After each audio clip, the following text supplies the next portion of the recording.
Alas 8 ng umaga ay naging ganap na bagyo yung minomonitor natin na low pressure area na galing pa sa labas ng Philippine Area of Responsibility. At ito sa kasalukuyan ay nasa 725 kilometers ng Virac, Catanduanes, sa eastern part po ng Virac, Catanduanes. At ito si Tropical Depression Crising.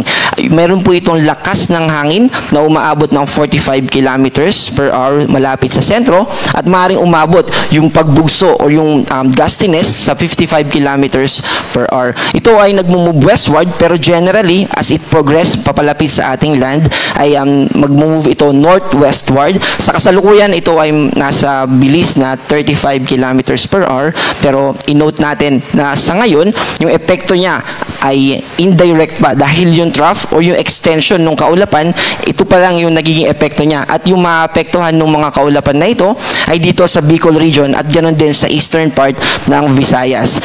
Yung southwest monsoon o yung habagat ay patuloy pa rin na nakakaapekto sa atin. So bukod dito sa Tropical Depression Crising ay yung southwest monsoon ay nagdadala din ng mga maulap na kalangitan na may kasamang mga pag-ulan dito sa Zambales, sa Bataan, kasama yung Metro Manila, Cavite, Batangas, Occidental Mindoro, Palawan, ganoon din dito sa western part ng Visayas at western part ng Mindanao, particularly sa Zamboanga Peninsula.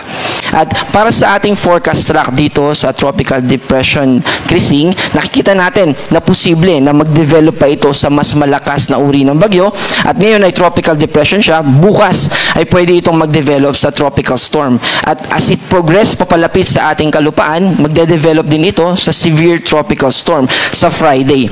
At yung movement niya, nakikita natin na habang papalapit ito ay mas magkakaroon ito ng interaction sa Southwest Monsoon. Kaya asahan natin na bukod sa malalakas na hangin na dadali ng bagyo, ay may mga pag-ulan din tayo na dadali naman kasabay nung Southwest Monsoon.